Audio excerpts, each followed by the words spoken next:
Let's talk investments. So I start off with a few tips for everyone, right? First one, definitely you have to learn to embrace the present. Look, whatever time you've lost, oh man, I'm starting so late, whatever the case is, it doesn't matter. It doesn't matter if you should have started 20 years ago. It doesn't matter if you should have started 2 years ago. Any time is better than tomorrow. Do not be discouraged by the lack of funds. Investing doesn't have to be a rich man's game, okay? It doesn't have to be a rich person's game at all. You start off with a certain amount, you work with the options that are best available to you, you take it a day at a time. Remember, it's not about jumping far ahead before you're ready for something. Taking that step and pushing forward. Do not invest in anything you don't fundamentally understand. If you do this, you're far more likely to get caught out in something. Just pick anything that might come back to bite you in the ass. If you don't fundamentally understand it, do not invest in it. Don't be swayed by hype, all right? So just because every Tom, Dick, and Harry is jumping into some particular investment, whether it be an IPO, APO, whatever the case is, doesn't mean that you also need to jump into it. It also doesn't mean it's a bad idea. I'm just saying, don't let it be the reason that you jump in rather than doing your own research and understanding what the particular project entails. Beware fast talkers. So, I think this is a good policy for just every part of life, to be honest with you.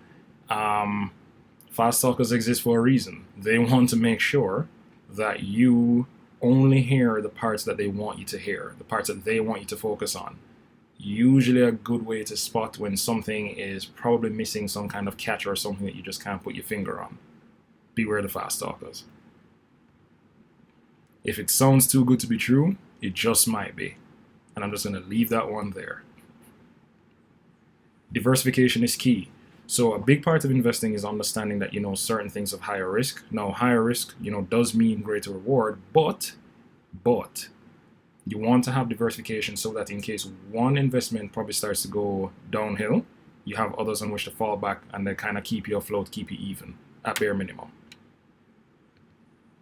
Understand your risk tolerance. So that goes back to one of the earlier points that I made. Understand the risk tolerance that you have. Not everyone can sleep at night with high risk investments. And some people are generally just, hell-bent on getting the best returns as quickly as possible. Usually mean that they have to be high risk. So understand the risk tolerance of what you're doing so you can make the best moves to go forward. If you're going to go through, a broker or something like that, for which, for some of these you have to, understand just, any fees associated with your investment. Understand what they mean when they say, they're going to charge you a percentage. Is it a percentage of what you're putting in? Is it a percentage of what you make? Understand what the fees associated with your accounts are so that you don't end up with any surprises for when, you're trying to pull some funds and you can only pull but so much. And a big thing for everyone, accept that losses happen. This is investment, folks. It's just the way it is. Losses are going to happen, and it's just one of those things. Some people can't manage that. If you're going to invest, you have to find a way to understand and appreciate losses are just one of those things that will happen, and there's not a whole lot you can do about that. But you can mitigate it, but you can't eradicate it. All right? So, let's start off by talking about high-yield savings accounts. So these provide higher returns than regular savings accounts. So if it is that you are, a bit of a beginner and you want to just kind of get down to the basics of, just having your money earn more without really doing anything particularly intricate, this is a good way to start.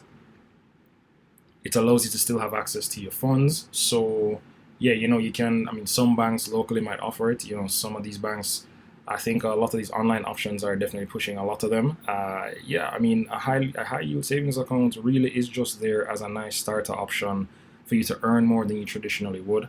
And, it's a great way to train yourself to put money aside or start an emergency fund. Hard to go wrong with this, especially if you're a true out and out beginner. CDs, certificates of deposit. So again, provides higher returns than regular savings accounts. They're similar to the high yield accounts in that regard. That being said, your money does tend to be tied up for longer periods of time. So normally when you have a CD, I've typically seen them start at tenors of about 6 months. I think I've probably seen 3 months, but more often than not 6. Can go up to maybe even as high as 5 years in some cases. What you want to understand is when you use a CD, again, it's a great way to train yourself to put money aside. But understand that if you want to access those funds before maturity without paying a penalty, you probably can't avoid that. So this is a good option to really just put some money aside with the understanding that it's just going to be there, it's going to grow, and the intention is not for it to be touched until it has matured and you can decide whether you want to possibly reinvest it or, pull it all, pull out some, up to you. Mutual funds. Mutual funds. So these take a bit of what we call a basket approach to stocks and bonds, etc. Right? So instead of going with a typical stock that would allow you only to focus on one stock at a time, these will go and take a group approach that might otherwise be difficult for someone to engage, right? So it basically gives you a variety of companies that you get to invest in, and in doing so, you get that diversification off the bat. So you have indexes that are part of these mutual funds, such as the S&P 500, which I think most people would know. This encompasses, a lot of the largest companies in the US. When you jump into things like indexes for the S&P 500, there are fees, but they're typically low. And sometimes, if you're lucky, sometimes there's no fee at all. So it just depends on the broker that you go through to go ahead and pursue these funds.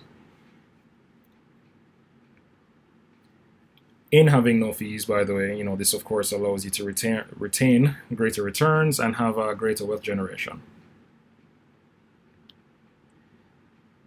Do note though that there tend to be large minimum investment requirements, usually spanning around maybe say a couple $1,000s. So these options tend to be for those who have some money put aside and can go ahead and dive into something like this.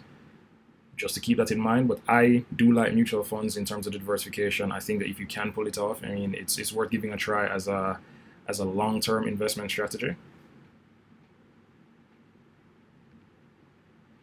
ETFs, exchange traded funds. So ETFs are actually kind of similar to mutual funds in that they have a similar basket approach. The difference is that these are traded throughout the day like a stock, right? So again, similar style approach, but different in how they're traded. They don't have the mutual fund investment requirements typically, not on the ones that I've seen anyways. The cost is usually the price of the share in question and any fee or commission with the purchase. So again, make sure you understand the fees that you're getting charged for your accounts. It's really important. It might sound like, it's just a couple dollars one time. If it's a couple dollars every time, then you're basically losing a fair chunk of your percentage of each investment that you make, depending on the size of investments that you're making.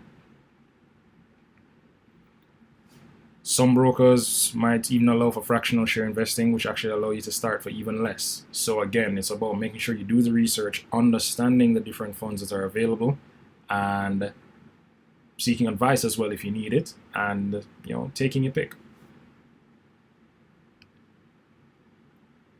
So that actually brings me to the most important investment. And, look, this is not supposed to be an exhaustive video. This is just to give you a few options that are out there. There are many things that are also available that I didn't discuss in this video. And of course, none of this is supposed to be construed as financial advice. You can take it as learning. You can take it as, entertainment, whatever you so choose.